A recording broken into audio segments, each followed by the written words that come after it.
Oke teman-teman, kembali lagi dengan saya Fikri Ridho. Seperti biasa saya akan mereaction soal sepak bola Indonesia dan juga tanggapan komentar dari netizen soal sepak bola tanah air. Seperti apa tanggapan mereka? Mari kita simak sama-sama.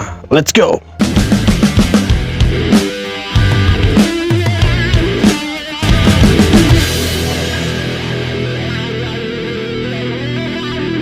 Bek Bundesliga masuk radar timnas, John Hertman beri kode bakal ada naturalisasi baru di lini belakang timnas Indonesia. Nama Jensen Silt dari Wolfsburg mulai ramai dibicarakan, dan ini bukan rumor kaleng-kaleng. Bek Bundesliga. Ya harusnya kita tambah back lah, tambah pemain naturalisasi kalau mau bermain di Piala Dunia. Kalau mau, ya tidak mungkin lah kita mengharapkan pemain-pemain yang seadanya sekarang. Kalau mereka cedera bagaimana? Ya kan, jadi maksudnya yang starting line up dengan yang ada di bench bangku cadangan itu kuat sama kuat lah, setara lah. Jadi kita harus tambah pemain naturalisasi itu. Jadi kalau ada yang bilang jangan tambah, ya silakan dia nanti yang bermain kalau ada back kita yang cedera. Pelatih baru kita, John Hertman, udah nggak sabar pengen bikin sejarah bahwa Indonesia juara Piala AFF buat pertama kalinya. Tapi ada tantangannya nih, karena bukan kalender FIFA, pemain kita yang di Serie A, Bundesliga, dan Liga Eropa lain fix nggak bisa gabung. Tapi Hertman nggak pusing. Dia bilang justru ini jadi pembuktian kekuatan Liga lokal karena semua negara kekuatannya jadi setara. Misi besarnya cuma Ya hanya AFF bos, janganlah kita kasih turun kita punya full squad gitu kan. Tapi kalau kita pakai pemain-pemain lokal atau yang ada di liga lokal, ya kan sekarang sudah ada Tom Haye, Eliano, Rizky Ridho, pasti mereka lah yang dipakai. Kalau sampai kita kasih turun J. Itzes, oleh Romeni, kemudian di belakang Martin Paes atau Emil Odera, kelewatan itu. cuma satu, angkat trofi ASEAN Cup 2026. Gimana? Lo optimis gak Indonesia juara tanpa pemain abroad di Eropa?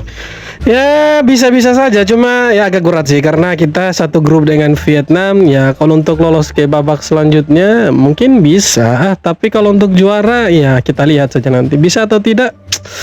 Masih abu-abu, belum bisa dibilang optimis juga, tapi masih abu-abu lah, belum bermain toh, jadi tunggu saja. Netizen kurang puas dengan hasil drawing Piala AFF 2026. Kenapa? Timnas Indonesia memang masuk ke dalam grup yang bisa dibilang relatif enteng. Namun hal tersebut ternyata sedikit membuat kecewa netizen, khususnya fans skuad Merah Putih. Mereka kecewa karena Indonesia tak bertemu dengan rival bebuyutannya, yakni Timnas Malaysia. Harimau Malaya sendiri masuk ke dalam grup B, yakni grup yang cukup berat, bersama Timnas Thailand dan Timnas Filipina yang tengah naik daun. Ada 10 tim yang berpartisipasi di ajang yang juga dikenal sebagai ASEAN Hyundai Cup 2026 itu. Mereka akan berlaga dari 24 Juli hingga 26 Agustus 2026 mendatang. Oke, jadi kita kemarin sudah drawing Piala AFF. Nanti itu 24 Juli sampai 26 Agustus 2026. Kita ada di grup A. Kita dengan Vietnam, kemudian Singapura, Kamboja, sama salah satu lagi nanti antara Timor Leste atau satu saya lupa siapa itu. Ya antara itulah. Nah kalau mau dilihat memang grup A sedikit mudah lah. Ya kalau masuk grup B pun mudah menurut saya. Tapi di grup A ini sangat-sangat mudah. Mungkin lawan yang agak berat itu cuma Vietnam saja, karena kita tahu lah Vietnam ya bagus permainan. Nah di grup B itu ada Thailand, Malaysia, Filipina, Myanmar, sama Laos. Malaysia berat bro, karena kemarin saja mereka kalah dari Filipina. Lawan Laos, Myanmar ini cukup kuat mereka. Thailand apalagi, wah gila ini. Ya kenapa netizen kecewa? Karena memang tidak ketemu dalam satu grup. Karena harapannya kita ya Indonesia dan Malaysia harus saling baku hantam sebenarnya. Harus satu grup bisa ketemu nih. Karena kalau beda grup begini belum tentu juga Malaysia lolos itu. Kalau Indonesia sudah pasti lolos. Nah sekarang pertanyaannya Malaysia mampu lolos tidak gitu kan. Nah kalau untuk juara ya kemungkinan besarnya kita bisa juara. Kalau dilihat dari babak penyisihan grup ini ya kemungkinan besar kita bisa lolos ke final dan bisa jadi juara ini. Ya semoga Malaysia juga bisa kasih kalah Thailand, Filipina, jadi juara grup, bisa lolos ke final, kita bisa ketemu di sana, kan keren itu, bisa baku hantam di sana. Pastilah Malaysia kalah itu, kalah lawan Filipina saja mereka kalah.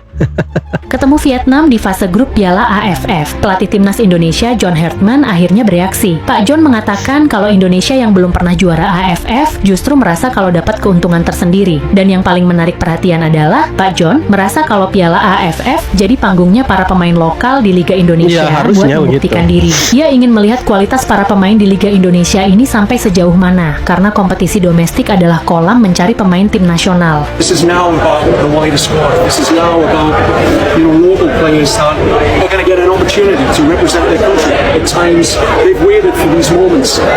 So for me, I see this opportunity as a one where a group of men could really pioneer and usher in a new face for Indonesian football. Iya sih, sekelas AFF kasih turun pemain lokal sajalah Liga 1 gitu kan. Ya kita main belum pernah jadi juara dan ya sebenarnya ini bukan beban sih karena kita belum juara jadi tanpa beban sebenarnya. Betul juga keuntungan buat kita jadi main lepas gitu. Tapi bukan berarti ya belum jadi juara, belum pernah jadi juara dan ya santai-santai saja. Harusnya tahun ini kita juara lah. Ini mungkin tahunnya Indonesia. Ya kasihlah pialanya ke Indonesia gitu kan. Harimau Melaya boleh main ke Hyundai Cup. Apa benda ni weh? Dengan FIFA pun belum settle, janganlah bagi kita harapan palsu. Bagi kawan-kawan yang tak tahu, beberapa jam yang lepas draw untuk AFF Hyundai Cup 2026 telah berlangsung dan inilah keputusannya. Pertandingan ini memang menarik guys dan akan berlangsung dari 24 Julai hingga 26 Ogos tahun ini. Negara-negara seperti Vietnam dan Thailand pasti nak tunjuk dominasi mereka. Serta Singapura yang baru saja layak ke Piala Asia akan menggunakan pertandingan ini untuk menguji kebolehan mereka. Bukan itu saja, ini juga cabaran pertama untuk John Hartman menguruskan timnas Indonesia. Dan dia baru saja berkongsi akan menggunakan majoriti pemain-pemain lokal untuk pertandingan ini. Sementara fans bola sepak negara lain excited, kita pula rasa risau dan cemas. Banyak yang dah PM abang tanya sama ada Malaysia boleh bertanding dalam Hyundai Cup. Senang cakap, semua ni bergantung kepada keputusan FIFA sama ada mereka nak mengenakan hukuman yang lagi berat kalau Malaysia gagal rayuan di CAS. Biasanya kalau FIFA ban mana-mana negara untuk pertandingan antarabangsa, AFC dan AFF akan ikut sama. Jangan cakap Harimau Melaya, kelab bola sepak kat Malaysia pun tak boleh masuk pertandingan seperti Champions League Elite. Memang teruk, kira game over guys. Dan menurut maklumat yang abang dapat bagi tadi, Teruk lah, memang teruk lah Malaysia. Ya tidak satu grup tidak masalah, semoga bisa ketemu di final lah. Ya doakanlah semoga Indonesia bisa lolos final juga. Karena kalau fokusnya skuadnya nanti itu kita pakai pemain lokal untuk jadi juara memang agak berat sih. Karena ya John Hartman bilang kita harus pakai pemain lokal gitu. Nah kita sudah bertahun-tahun sih pakai pemain lokal dan belum pernah jadi juara AFF gitu. Dan ya berat juga kita jadi juara gitu kalau kita pakai pemain lokal karena sudah terbukti bertahun-tahun loh pakai pemain lokal belum jadi juara. Ya semoga tahun ini ada keajaiban dan kita bisa juara Piala AFF supaya adalah nama Indonesia di ya itu kan papan juara. Oh Indonesia ada nih, oh ternyata Indonesia ada satu kali, lumayan kan daripada tidak ada sama sekali ya kan. Pelatih baru, tentunya strategi juga baru dan ya kita punya ekspektasi harapan juga baru. Semoga bisa juara lah AFF dan ya terbilang mudah lah. Mungkin lawan terberatnya cuma Vietnam. Kalau untuk juaranya berat. Kalau untuk pakai pemain lokal mungkin berat sih. Berat, sangat-sangat berat. Belum bisa kita bilang juara kalau mau pakai full lokal kecuali ditambah pemain-pemain diaspora 1, 2, 3 atau 4, 5 pemain. Ya mungkin bisa jadi juara kalau mau pakai pemain-pemain diaspora. Pasang target tinggi, John Hartman tancap gas lobby pemain grade A di Liga Top Eropa. Pak John rupanya nggak mau setengah-setengah dalam memanfaatkan pemain keturunan Indonesia. Pelatih baru timnas ini negesin kalau Indonesia mau naikin level, maka pemain yang datang harus dari tier 1 dan tier 2, wabil khusus di 5 Liga Top Eropa. Nah, beberapa nama mulai mencuat seperti Jayden Oosterwolde yang kini bermain di Fenerbahce, tapi mulai membuka negosiasi buat gabung ke Roma di Serie A, lalu ada Pascal Struijk, kapten Leeds United di Premier League, sampai Jensen Self dari Wolfsburg di Bundesliga. Bahkan si John membuka peluang munculnya nama-nama baru yang bahkan belum terdeteksi publik. Apalagi Doi juga jago ngerayu pemain seperti yang dicontohkannya saat membawa Stephen Eustáquio dari Portugal ke Kanada. Ya kalau kita punya pemain-pemain belakang seperti si Oosterwolde, kemudian Jensen Seal, Pascal Struijk, ya artinya kita punya skuad itu sudah setara lah. Maksudnya setara antara pemain inti dengan cadangan itu kekuatannya sama. Jadi pas diganti itu bukan karena kelelahan lagi atau capek, tapi karena memang mau strategi. Ya, semoga lah mereka mau gabung dengan timnas Indonesia, karena timnas Indonesia punya prospek jangka panjang yang cukup menjanjikan, dan semoga mereka maulah main untuk timnas Indonesia. Kalau Kevin Dix, JIC saja mau, kenapa yang lain tidak mau? Ya hanya tinggal menunggu waktulah mereka mau approve untuk gabung dengan Indonesia. Semoga lah mereka mau gabung, kita doakanlah mereka bersedia gabung dengan timnas Indonesia. Kalau mereka gabung kan keren itu. Bagus. Media Vietnam meremehkan Indonesia. Mereka udah bikin skenario final lawan Thailand tanpa Garuda. Padahal Indonesia tergabung di grup bareng Vietnam. Tapi Vietnamnet yakin Garuda bakal tembus final. Sementara prediksi mereka Thailand dan Vietnam bertemu lagi di puncak. Tapi nanti semuanya akan terlihat siapa yang benar-benar di atas. Media Ya biasalah media Vietnam, mereka koar-koar duluan ya kan, giliran kalah nanti bilang Indonesia pakai pemain-pemain naturalisasi, pemain Belanda, nanti bacotnya besar gitu kan. Ya kita lawan Vietnam ini sebenarnya sudah 3 kali berturut-turut mereka kalah. Di kualifikasi Piala Dunia 2 kali, eranya Sintayong kalah. Main di Jakarta, main di Hanoi mereka tumbang itu. Bahkan di Hanoi 3-0 lah kita bantai. Bermain di Piala Asia kalah juga mereka ya kan. Jadi 3 kali pertemuan 3 kali kalah, belum pernah menang mereka. Sekarang kalau mereka bilang Indonesia tidak akan ke final, ya biarkan saja. Biasanya yang koar-koar sombong duluan akan ya nangis di akhirnya. Ya contohnya seperti Vietnam. Tapi untuk U23 mereka keren loh. Di Piala Asia tahun ini mereka sampai ke perempat final. Ya salah satu perwakilan dari Asia Tenggara ada di perempat final. Ya sayang sekali Indonesia tidak ada di sana.